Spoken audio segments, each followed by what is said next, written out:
The Trump legal team has gone on the offensive since adding Rudy Giuliani. He's trying to get Bob Mueller to end the part of the Russia investigation looking into the president. Giuliani told the Huffington Post Thursday that Trump, quote, could probably decide by June 12th whether to testify in front of Mueller's team. But he also told the Washington Post that the president was still more likely to meet with North Korean President Kim Jong-Un than Mueller. Speaking of which, President Trump tweeted tonight the summit may still happen. But back to the Mueller probe. Let's look into the legal strategies with attorney and Democrat Raj Goyal and Republican attorney Kenneth Vecchio of New Jersey. It's my opinion, Kenneth, the president shouldn't go near Bob Mueller for a few reasons. One, I don't trust Mueller. Two, the president has a big mouth, and he likes to talk, and he likes to talk a lot. And that's just not a good strategy when you're facing a possible indictment by someone doesn't seem to like you too much. Absolutely, under no circumstances should he go and speak with special counsel. And there's nothing good that can come out of it. You don't go and talk with U.S. attorneys, with the Justice Department, unless you're dead in the water. And since Trump is innocent, he's only going to go there to get his words potentially twisted, to get some bogus obstruction or perjury charges filed against him. And you got to look at it first from the criminal law perspective.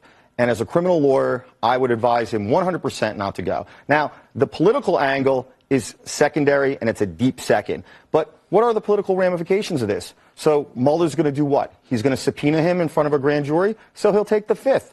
The same people that love Donald Trump are going to love him. No, it just doesn't look good when you take the fifth. Whoever you are, I understand it's your right, but doesn't look good politically. Do you agree with that assessment? No, I disagree, because I think that the President Trump owes it to the American people to let us know what happened in this investigation. Now, I know that the two of you think that the whole thing is a hoax and the whole thing is made up, and I heard the previous I didn't say it was a hoax. But, yeah, you got pretty close to saying that. I said it was fishy. Yeah. Fishy. Based on the facts. So, well, I think the facts show, as your previous guest said, we've got 17 indictments and five criminal and those five indictments guilty are pleas. completely And by the way, unrelated. you know, what you're going to say is that it's not about collusion. Well, guess what they're about? Obstruction of justice. And there are two elements to this Mueller probe, and you want to focus on the collusion with Russia. Well, tell us about obstruction then. I mean, he can fire whoever he wants, right? Oh, sure, that's a separate for whatever issue. reason he wants. That is a separate issue. So what how we're could talking he about be is the charged fact with that obstruction? Five people around the president, people very close to him, have pled guilty. Now, you're a criminal lawyer. You are a judge. You're a prosecutor. People don't do that casually. No, let me tell you what. So hold on. So what we should do is just let the facts and let the process run. The reason why I think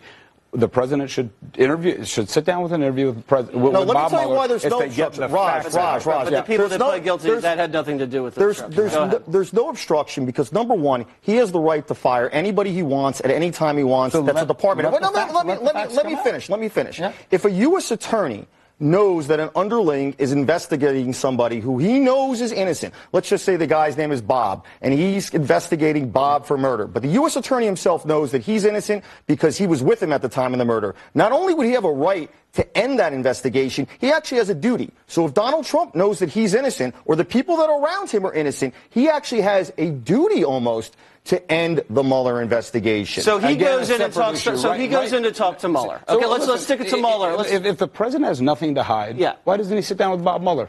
Because he has a constitutional right to remain silent and not incriminate himself. Of course. And it would be completely foolish. Justice is not made from appearances. Justice is made from evidence and facts. Where you misunderstand the process. No, I don't misunderstand it. Politically should not be guiding this.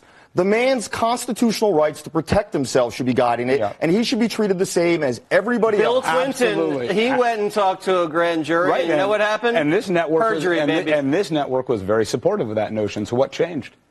You just said you don't go talk to a grand jury if you have nothing to hide. No. And what did Bill Clinton do? He went and talked to the grand jury, and he was convicted of perjury. I have a great idea. So what would you do if you were Donald Trump? It's a risky proposition. It's a bad idea. I have one great idea. I have a great idea for justice.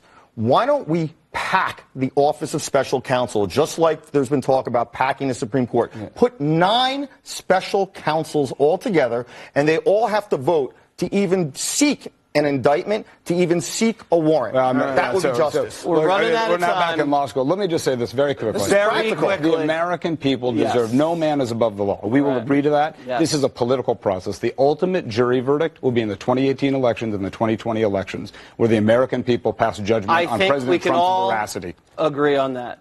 Guys, got to go. We'll be right back. It's the Memorial Day sale at Ace.